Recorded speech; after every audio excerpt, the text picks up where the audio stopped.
মফস্বল শহরগুলোয় থাকা ভারী একঘেয়ে। বেড়ানোর জায়গা নেই, সিনেমা হল ছাড়া আর কোনো আমোদ মোদ নেই। তাও পুরনো বস্তা পচা ছবি, একমাত্র এ বাড়ি ও বাড়ি গিয়ে কুটকাচালি করা। এ বাড়িতে তাও বারণ, যার তার বাড়িতে যাওয়া পরিবারের মর্যাদার পক্ষে হানিকর। সুতরাং সন্ধ্যের পর ভারী বিষণ্ণ আর একা লাগে, কাঁদতে ইচ্ছা করে। মা বাবার জন্য মন কেমন করা তো আছেই, ছেলেরা তবু আড্ডা মারতে বা তাস টাস খেলতে যায়, কিন্তু মেয়েদের সে উপায়ও তো নেই।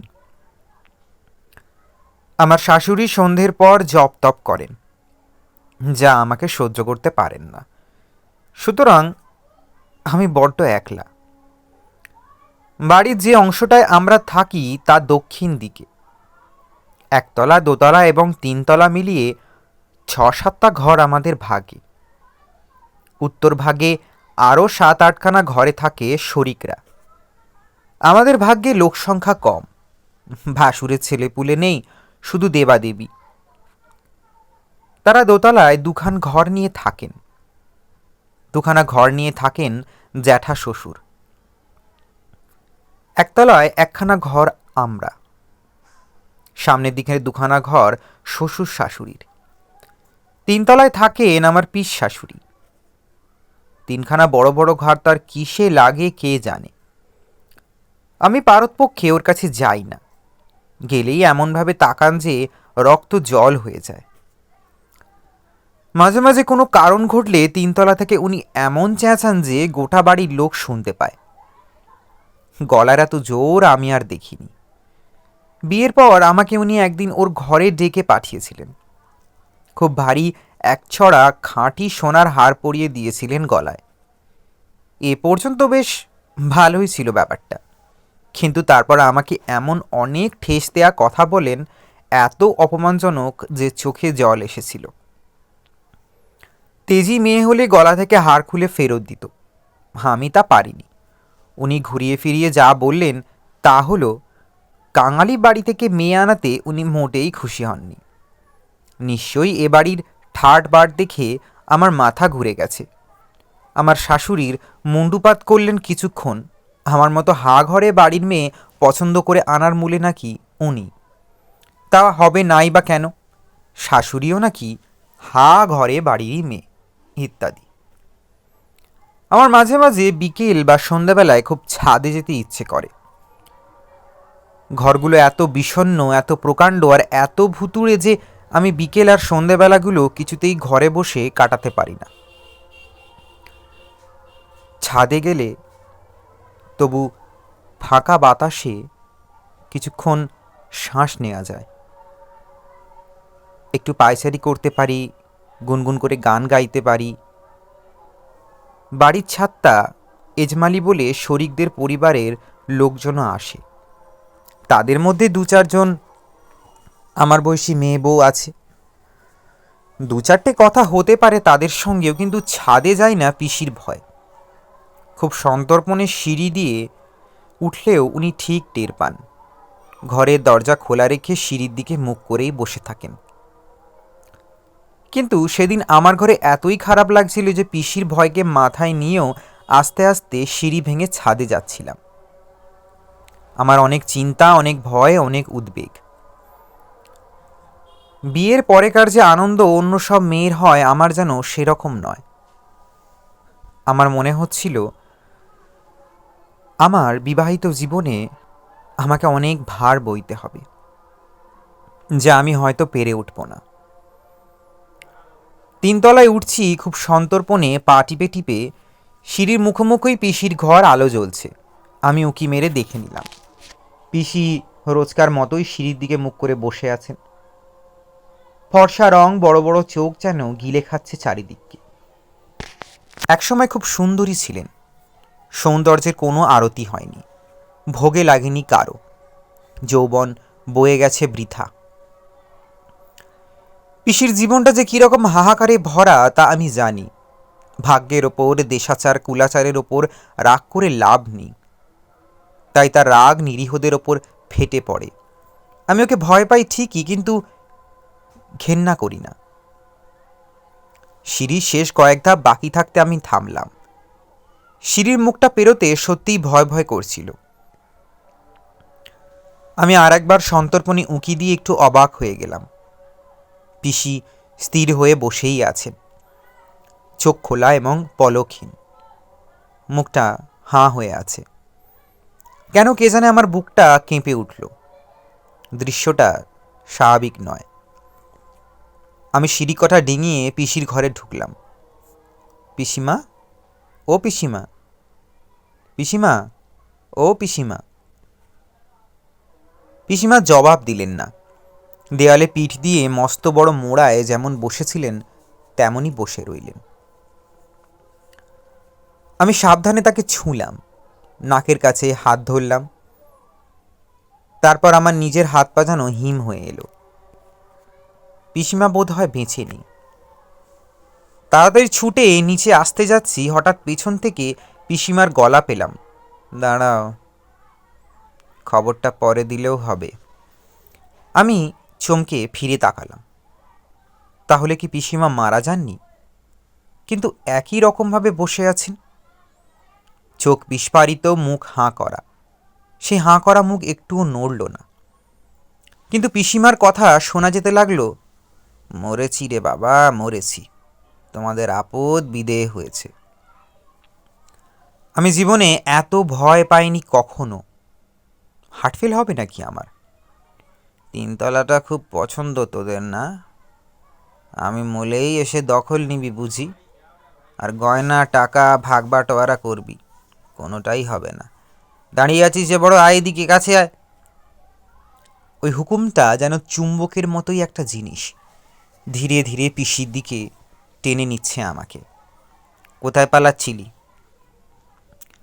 আমি জবাব দিতে পারি না, গলা বোঝা, শুধু চেয়ে আছি।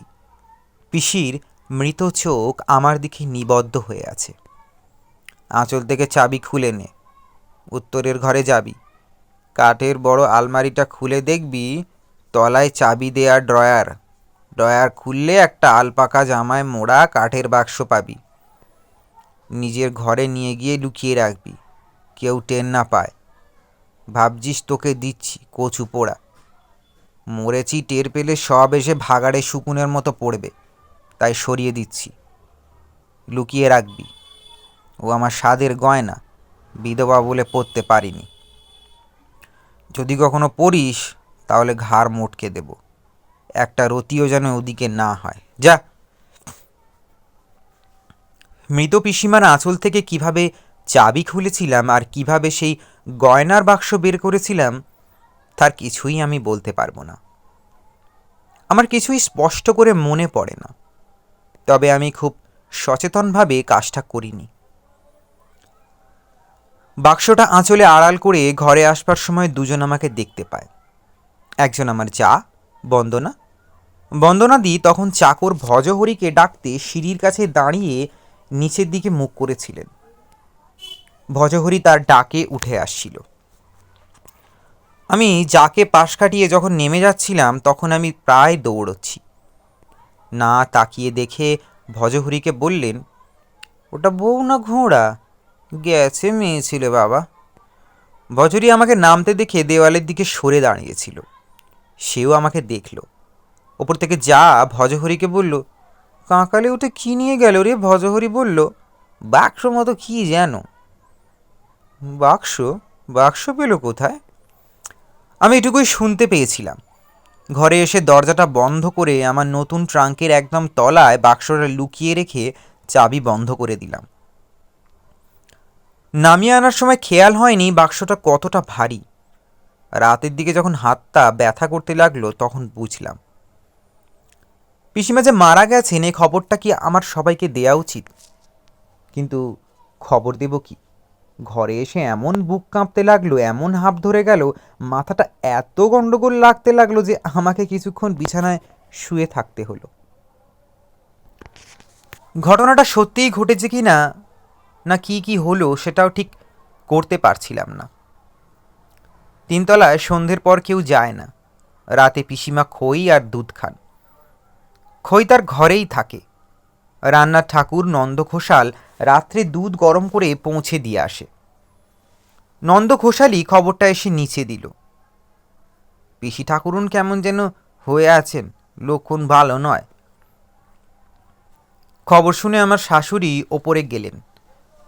তারপর চেঁচিয়ে ভজহরিকে ডেকে বললেন, ওরে কর্তাবাবু আর দাদাবাবুদের ডেকে আন, ডাক্তার ভদ্রকেও খবর দে, এ তো হয়ে গেছে দেখছি।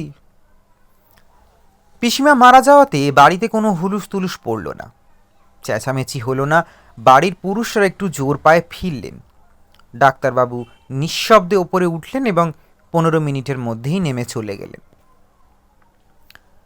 মৃত্যু সংবাদ পেয়েও পিসিমার ঘরে আমার না যাওয়াটা নিশ্চয়ই খুব খারাপ দেখাচ্ছিল, কিন্তু তখন আমার উপরে যাওয়ার সাধ্য ছিল না। বিছানায় পড়ে আমি গড়িয়ে গড়িয়ে কাঁদছিলাম। সেই অবস্থায় আমার স্বামী আমাকে এসে দেখলেন। খুব অবাক হয়ে বললেন, এ কি, এত কাঁদছ কেন? পিসিমার জন্য? এ তো আশ্চর্যকাণ্ড। আশ্চর্যকাণ্ডই বটে, কারণ আমি ছাড়া বাড়ির আর কেউ কাঁদেনি, আর আমিও মোটেই পিসিমার শোকে কাঁদিনি। কেঁদেছি ভয়ে আর উদ্বেগে। এমন ভুতুরে কাণ্ড ঘটল কেন আমার কপালে? স্বামী খুব অবাক হলেন। বোধ হয় তার মনটাও নরম হলো। তিনি ধরেই নিলেন যে আমি পিসিমার শোকে কাঁদছি। বললেন, পিসিমা গিয়ে একরকম ভালোই হয়েছে। জীবনে ওর কি সুখ ছিল বলো তো? 3 তলার 3খানা ঘর আগলে বসেছিলেন, দিনরাত গয়না ঘাটতেন, আর কোনো দিকে কোনো সুখ বা আনন্দ ছিল না। তুমি যে এত কাঁদছো, তোমার সঙ্গে পিসিমার এত ভাব হলো কবে? আমি জবাব দিতে পারলাম না, কিন্তু স্বামীকে দুহাতে আঁকড়ে বললাম, আপনি শ্মশানে যাবেন না, আমি একা থাকতে পারবো না, আমার ভয় করছে। উনি আমার পাশে বসে আমার মাথায় হাত বুলিয়ে দিয়ে বললেন, তোমার মনটা যে এত নরম তা জানতাম না তো, বেশ ভালো মেয়ে তুমি। আমার শাশুড়ি আমাকে ডাকছিলেন, ও ছোট বৌমা কোথায় গেলে, একবার এসো, এ সময় আসতে হয়। ভজহরিও ডাকতে এলো। আমাকে তাই 3 তলায় উঠতেই হলো শেষ অবধি।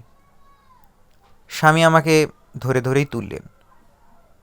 আমার কান্না দেখে সবাই অবাক। শাশুড়ি বলেই ফেললেন, ও মা, অত কাঁদার কি? যা কিছু বললেন না, কিন্তু তিনি যে আমাকে খুব তীক্ষ্ণ চোখে নজর করছেন তা আমি টের পাচ্ছিলাম। উনি একটা বাক্স নিয়ে আমাকে নিচে নামতে দেখেছেন। পিসিমাকে একটা মাদুরে শোয়ানো হয়েছে সিঁড়ির মুখে। শরিকরা সবাই ঝেঁটিয়ে এসেছেন, পাড়া প্রতিবেশীদের ভিড় জমে গেছে। তবু মৃতদেহের সামনে দাঁড়িয়ে থাকতে আমার ভয় ভয় করছিল। এই বুঝি পিসিমা পট করে আমার দিকে তাকাবেন। বেশ একটু রাত হতেই শ্মশানযাত্রীরা রওনা হয়ে গেল। আমার স্বামী আমার অনুরোধ রাখলেন, নিজে গেলেন না। শরীর খারাপের অজুহাতে রয়ে গেলেন।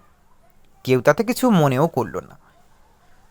স্বামীকে ঘটনাটার কথা বলবো কি না তা আমি বুঝতে পারছিলাম না। উনি বিশ্বাস করবেন না, আমি নতুন বউ, আমার সম্পর্কে একটা অন্যরকম ধারণাও হতে পারে।